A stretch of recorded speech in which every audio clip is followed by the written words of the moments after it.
First, I'd like to thank the Kentucky Bar Foundation for the grant that has allowed us to meet and talk to some of the local attorneys about how they practice law and what kind of law they practice.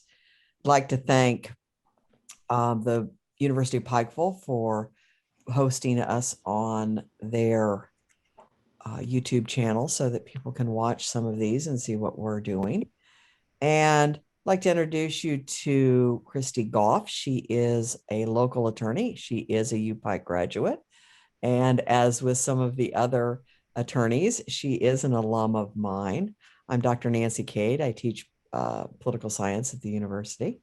So what I'd like to ask you first, Kristie, is at what point in your life, when did you think that you wanted to be a lawyer? When did you make that decision that I want to be a lawyer?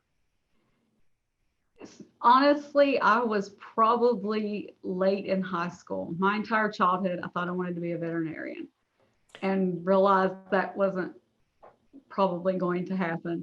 My grandfather always used to joke that I would argue anything and that I should be a lawyer.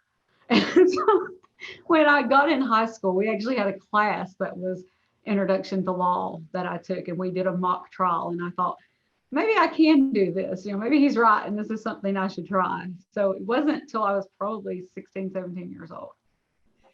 Now, then you went to what was then Pikeville College.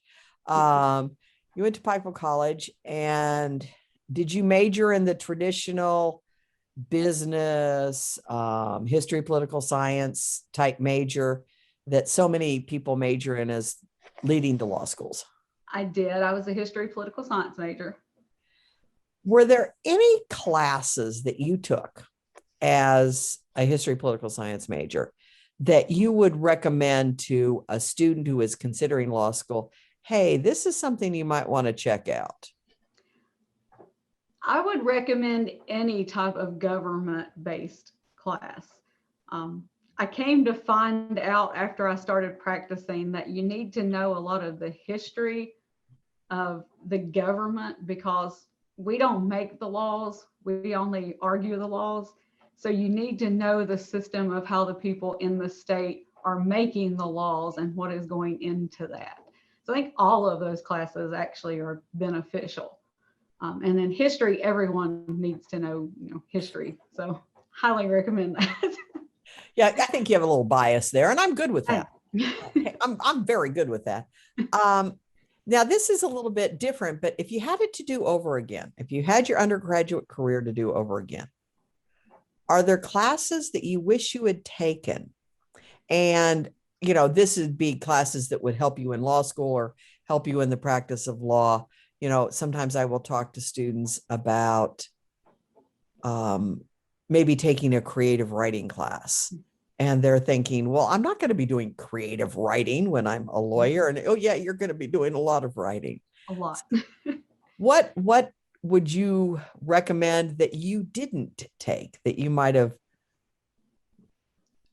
I wish I had not shied away from the public speaking courses. Obviously, you're not in court all the time like people think, but you're always having to communicate with someone. And I always thought that being an attorney, numbers wouldn't be important. So I dodged those math classes like the plague. And then I came here to Applered and realized I'm a bankruptcy attorney now, and you have to know numbers to do that. So math classes help. You don't think they will, but they do. Public speaking and any type of writing class, because you will spend half of your life writing things. And, I have wonderful staff that help prepare everything for me, but you still got to come up with the ideas. All right. And you mentioned where you work. And so let's just jump into that. Sure. You are not, you're not Perry Mason. You're not working in criminal law, which is what so many of our students tend to think of. They tend to think of, I'm going to be a lawyer. I'm going to take and either prosecute criminals or defend criminals. And that's what the law is. But you are more in a very different side of the law. And first, I want, if you wouldn't mind, tell us what Apple Red is so that people will know what you do. Sure.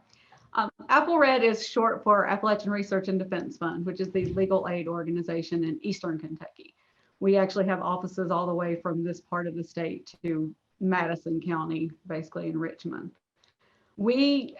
The core thing that we do is represent people who are low income, vulnerable populations who maybe can't get access to the legal system without us because they don't have money.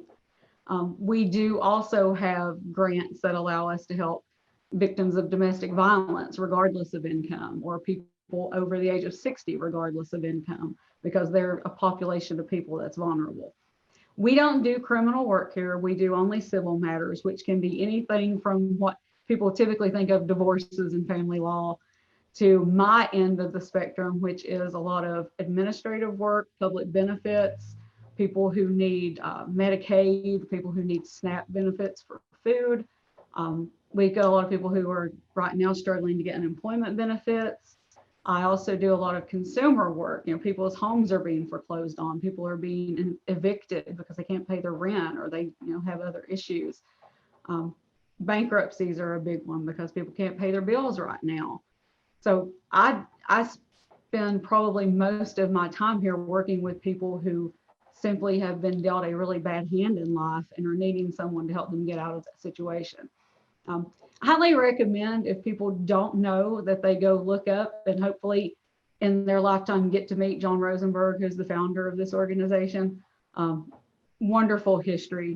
He's a wonderful, wonderful man. Holocaust survival, involved in civil rights in the South during his time, and then came here and founded this organization to help those vulnerable populations. And that's what we focus on here.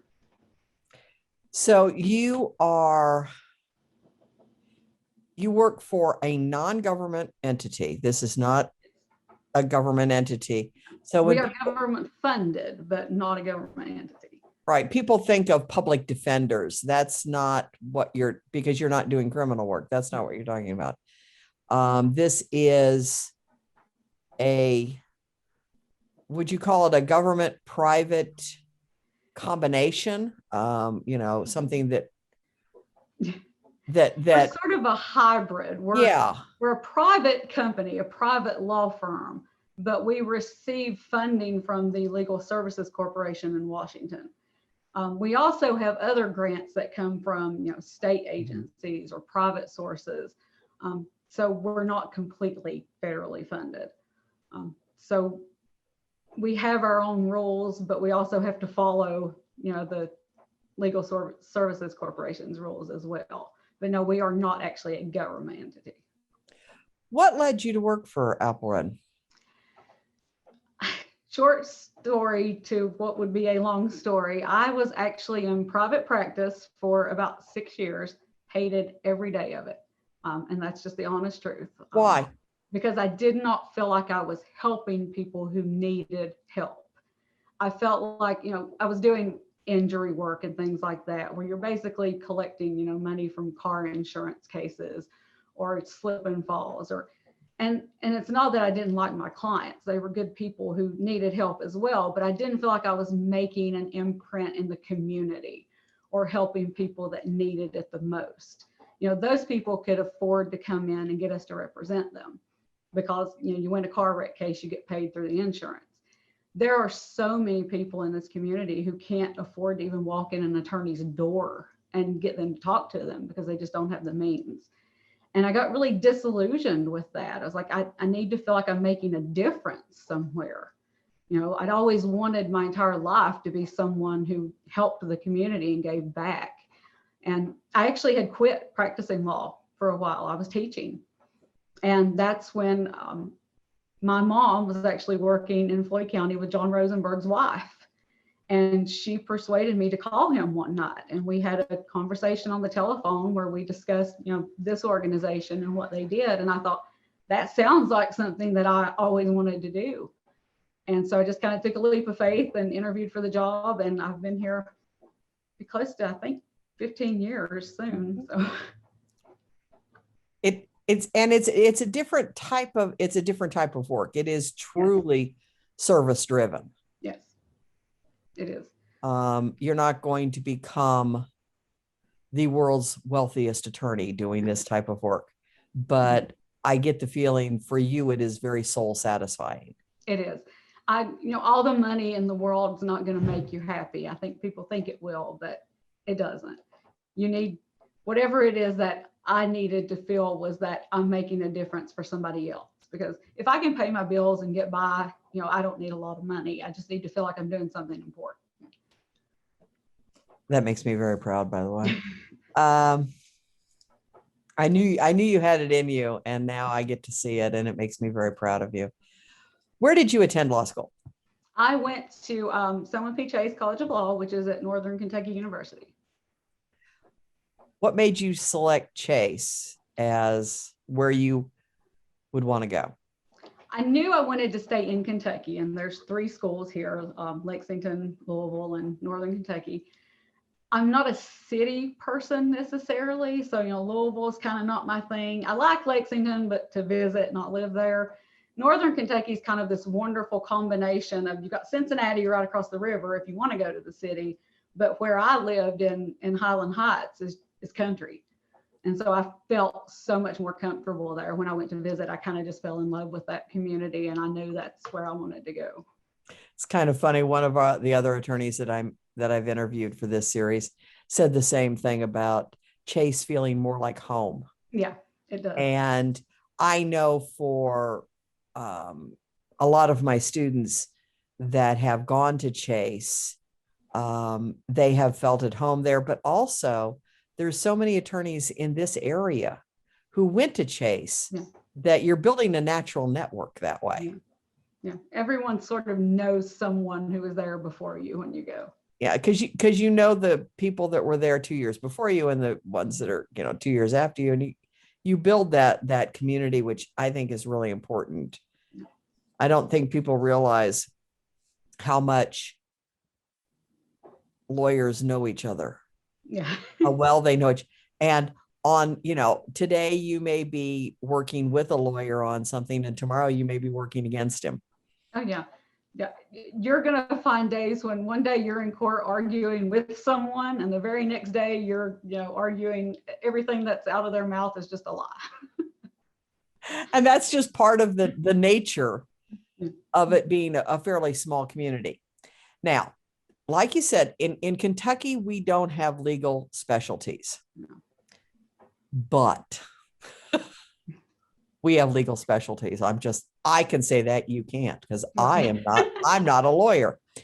One of the analogies I often talk about with people is, if I break my leg, I'm not going to go to my local ophthalmologist to set my leg. Oh, I'll do that in an emergency, but because he's probably got more knowledge about what to do than I do.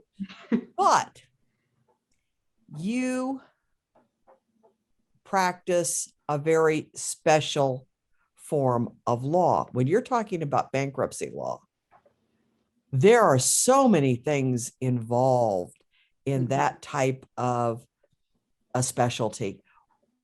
When you have a client walk in to talk to you about bankruptcy, how much of your time do you think you spend educating them as to what's the difference between going with, what is it, Title 11 versus 13? 11, 13, 7.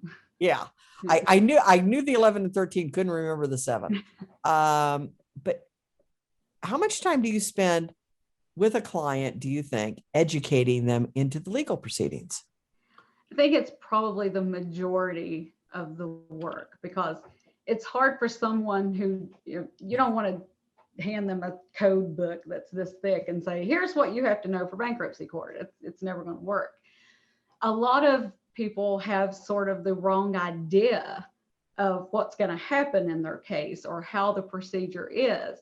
And then you have a lot of people who are afraid. They're like, am I going to lose my house? Am I going to lose my car? Am I going to lose everything I own? And so you spend most of your time sort of walking them through, here's what not to be afraid of, and here's what you need to worry about, and here's which option might be best for you, in my opinion, because of this reason. I think I probably spend more time doing that than I ever spend in bankruptcy court or, dealing with actual judges or anything. You're typically explaining to the client how things are going to work. What do you wish clients knew about the different types of lawyers? First thing I wish everyone knew is don't think what you see on television is how things are going to be in your local court system. Don't go in acting like people on Judge Judy, because that's going to turn out really bad for you. I also wish they knew that, a lot of times the client will come in, and I have to know a little bit of everything because, like you said, we aren't allowed to have specialties here. So I have to know a little bit of everything, but there's no way I can know everything. And sometimes the client will get frustrated because they're here talking to me about a bankruptcy and they want to ask me questions about, custody of their child. I don't feel like I have the expertise to answer those questions. So I hope they know that we all can't know everything that there is to know in the law. And, if I tell you to go talk to someone else, I'm not blowing you off because I don't want to deal with you. I'm trying to make sure you get to someone who can answer your question correctly.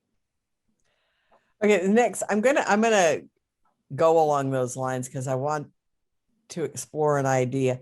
Occasionally, you will obviously have to go to court with a client, and my experience has been from attorneys that I've talked to at various times that clients can often be a problem with the idea that sometimes they don't tell you everything you need to know. Mm-hmm. At what point do you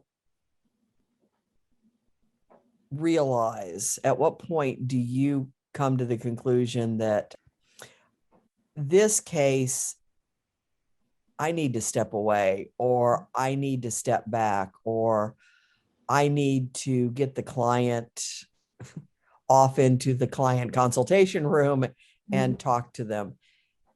At what leads you to that direction? I try the first time I ever meet a client to kind of make an initial determination just by having a conversation with them. My number one rule is if a client walks in with a folder bigger than I have for them, it's probably going to turn out to be problematic, because and I don't thankfully do family law a lot. You see it a lot more there, where people, they want what they want. This is their life, it's their children, it's their homes, and there's not any room for negotiation with them. And that's, not how the legal system works. Somebody's always going to win, somebody's always going to lose. But yeah, if from our first conversation, when I tell them, here's what I think your situation is and what might happen, and if we're immediately butting heads, or they're immediately questioning that, outcome, or, I've had a couple where after I've met with them, they've been very angry with me, and you see them go on Facebook or the internet and post nasty things about you. You kind of know at that point, this is not going to be a good relationship. I think I'm lucky. I don't tend to have that issue pop up a lot, because people in my cases that I handle are desperate for help. They're the ones being sued for money. They're the ones losing their benefits. And they kind of have more trust in me to help them than maybe someone in family court who's, adamant about their, children's custody and their, financial affairs. So you can usually tell from, what I have noticed from an initial conversation if you're going to be able to help someone the way they need to be helped. And it just may be that you're not going to ever see eye to eye, and you just have to tell them that. It's a lot harder for us because we're the only legal aid agency in Eastern Kentucky. So if you turn them away here, who are they going to go to? So we try to be a little more accommodating, but sometimes you just, you know that it's not going to work. So if you were going to give advice to a client, it might be honest, be open. Absolutely. The very first thing I say when I sit down with a client, and we even have it on our paperwork we go over, tell me everything about your case, whether it's good or bad. I don't care. I don't care how bad it is. It's not like I can run and tell the judge or the other attorney or anybody else, but I need to know so it doesn't sneak up on me in court. I don't care how bad it is. Tell me.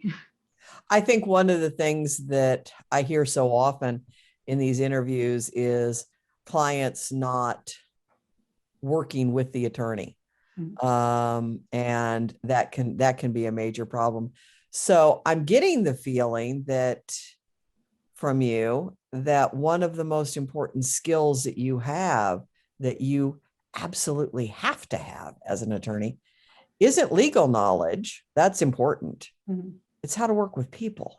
Yeah. And it's strange because I wouldn't say that classically I'm a people person. You know, I don't go out and, you know, try to find people to sit down and talk to, but you're sort of a counselor a lot more than you are an attorney some days, because people are scared when they come to an attorney's office. You know, people don't understand the law. People, and I don't even understand the law some days, but you have to be able to calm people down and say, you know, let us try to help you before you completely, you know, panic and go off the rails. So I kind of feel like I'm a counselor a lot of days. It's kind of interesting because you've used a word that I've heard some of the other attorneys use in these interviews, and that's fear. Yeah. Clients coming to you and they are fearful. Yeah. And so I want, you know, the community that is listening to these interviews, but also my, you know, our students that are listening to these interviews to realize that it is a people-based profession. Yeah, you have to have a passion for the law, but you also have to have a passion for working with people. Now, there's a lot of misconception. A lot of people are skeptical of attorneys. They think we're all sort of just money-grubbing scumbags and they don't trust us right off the bat. You know, they're only here because they have to be here. You have to kind of quell those fears that people have about it, because they're images of something that, you know, we're really not. Well, I can vouch for Kristie on this. She's not a money-grubbing monster. No, I'm certainly she never was. Now, she might take you for a dog, but if clients could pay in dogs, I'd probably still be in private practice. I'm terrified of how many dogs you would have. Anyway, one of the things that I like to ask attorneys is their most memorable cases. But before we get to that directly, I'm going to ask you about something that I find so, as I said earlier about you, so satisfying, so soul gratifying, and that has been your work in the helping the victims of the Ckhan scam. For those of you who are not familiar with it, Ckhan was a local attorney who did a lot of work on Social Security cases and disability cases, and is now in prison because of bribing the local judges, and he became incredibly wealthy doing this. And unfortunately for Eastern Kentucky, many of the people that Ckhan represented lost their benefits because they achieved them illegally through no fault of their own, but because of his illegal actions. And Kristie and Applerat have worked very hard to try to help those people. So tell us a little bit about what you do, and really give me as much information as you can about this. Applerat attorneys and so many just attorneys all over the nation volunteered to help because of the grand scheme. Eric kind of put a black eye on the entire legal community, you know, and from two different perspectives. Not only did it make people more skeptical of attorneys, but now this whole population of people who lost their disability benefits are being looked at like they did something criminal when they had absolutely no clue what was going on. Not one client that I've ever dealt with from those cases knew that Eric was doing anything wrong. You know, they weren't complicit in it. They weren't, you know, participating in it, but they're the ones who got punished. You know, he may be in prison, but he, you know, he has millions of dollars stashed somewhere from it. They had the government take their money and then try to come after them for more. And they're still facing the possibility of that. We initially picked up these cases. What they did is they said, okay, you're not really disabled because it was obtained fraudulently. So we're going to make you have a new disability hearing. And in such a large number of those, people who were legitimately disabled went before a new judge, and that judge was like, I don't think you're disabled, so you no longer get benefits, and you have to pay back everything that you got before. We sort of jumped in, appealed these cases. They actually went all the way up to the Sixth Circuit Court of Appeals to basically say they were, first of all, denied due process. They weren't even allowed to challenge the fact that they were saying it was fraudulent. It was just assumed. These are fraudulent. These doctors' reports don't count, so we're throwing them out, and you don't even get a chance to argue that. That's basically why the Social Security office lost on that issue. Is, the higher court said, well, you have to at least give them an opportunity to challenge the allegation that it's fraudulent. So all of those people got their benefits back eventually. Some of them are still waiting, which is sad, but most of those people got their benefits back. But you can undo the damage caused from the 13, 14 months that some of them went without and got behind on their house payments, got behind on their car payments, got behind on their child support. So now you have people going to jail. They're no fault of their own for child support. You have people losing their homes to foreclosure. They're no fault of their own. People don't have vehicles. People can't pay their medical bills. And, they're the ones bearing the brunt of the punishment. He's sitting in prison, probably watching television, playing tennis or something, and they're struggling to get by. Those cases, they're still threatening to, again, make those people have disability hearings. And we're still fighting that, and we still have these cases pending. We recently just had some cases where we actually argued that the Social Security office, because they wronged these people, should have to pay their attorney's fees, if any, as well. That issue is still kind of flying around out there in federal court, but we were very happy when the decision came down that those benefits, had to be restored. And at least we have an opportunity to now go to a new hearing and challenge the fact that these weren't fraudulent. And for the people that aren't as familiar with this, how long have you been working on this? Oh gosh, I think they began in 2015, most of them. So a good solid 5 years. 5 years, yeah. And a lot of these people, like you said, they lost their benefits. Some of them have had them reinstated, but they had that period of time when they didn't have the benefits. And they've been trying to reestablish themselves for 5 years. And during that time, the hole just keeps getting deeper and deeper and deeper when you owe money. Yeah. As does the depression. Several of them, unfortunately, have committed suicide. Several of mine have since passed away from the same medical conditions, Social Security told them they didn't legitimately have. And I see people who went from being fairly stable in life with a home, paying their bills. They weren't living above their means, but they were okay. And a few of them now are homeless. It's devastating to think that one man who took an oath, to be ethical could do that to them. I'm going to interject right now a very personal comment. I've been following Kristie's legal career, obviously, since she left the university. That's what happens when you're one of my former students. I keep an eye on you after, what you're doing in life. And when I read that she was working with Apple Red, and when I found out that she was working with the Ckhan victims, it made me tremendously proud of her. I can't begin to tell you how proud that makes me, that this is a young woman who I got to know when she was, 18, 19 years old, and she's now making a huge difference in Eastern Kentucky. She is having an impact that is changing our world. And I'm very proud of you, Kristie, for that.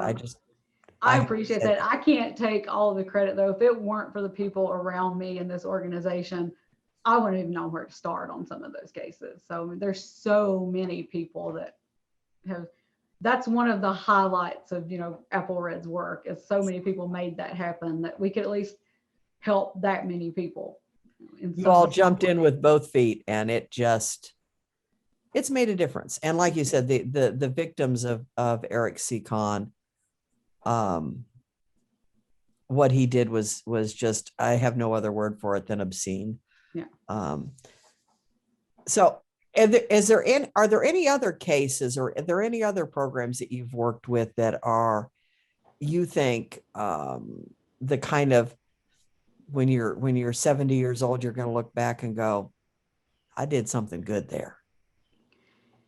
I tend to remember individual cases, certain clients just kind of tug at your heart.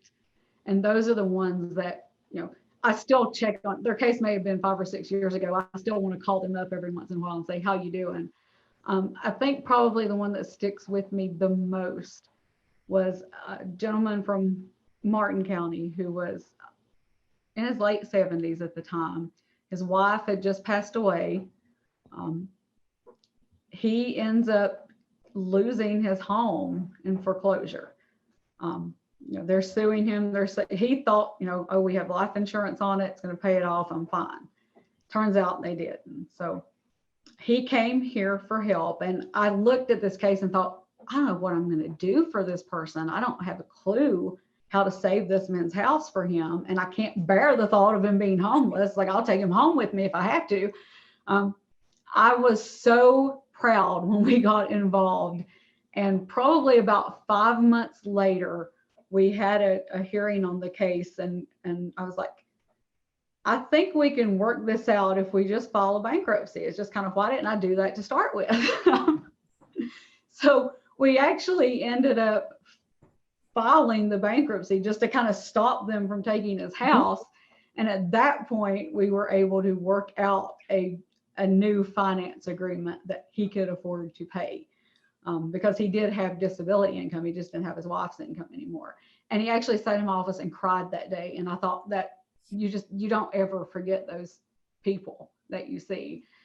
I've had people who have come in here with some of the worst circumstances that you can imagine. They're homeless, they're living on the streets, they're being abused by family members and boyfriends or husbands or wives or whatever. And I tend to remember them more as individual people than their case so much, if that sounds odd, but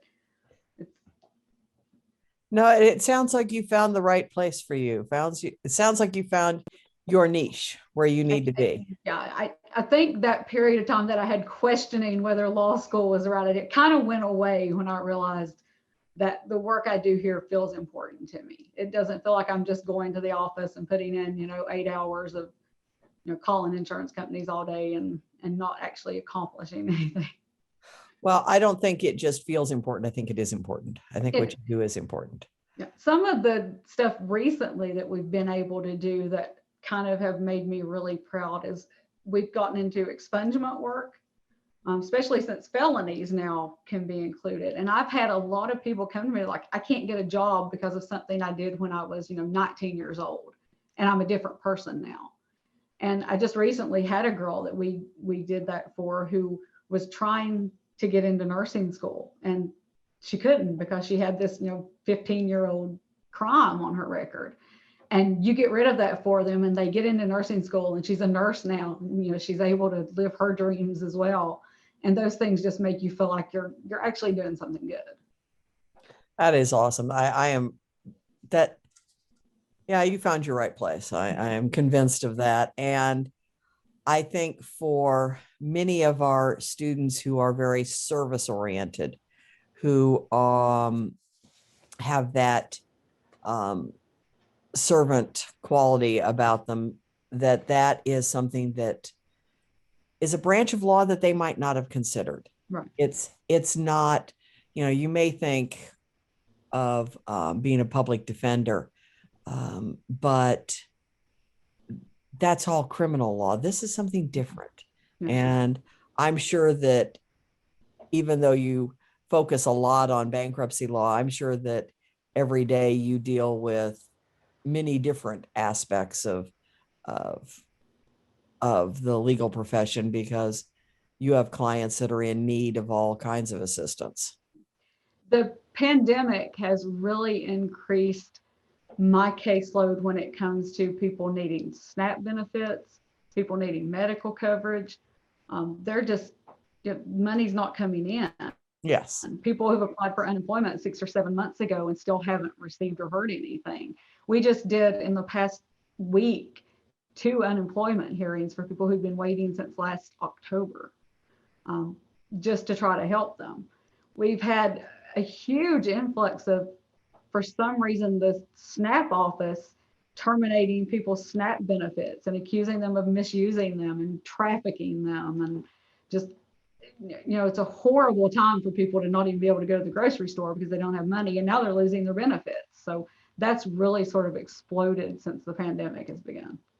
It sounds like it's a, if you're interested in practicing law that has a lot of variety to it, that would also be something that would appeal to Yeah, someone. we do a little bit of everything here. We have certain attorneys who do more of one thing than Right. the other, but we all do a little bit of everything.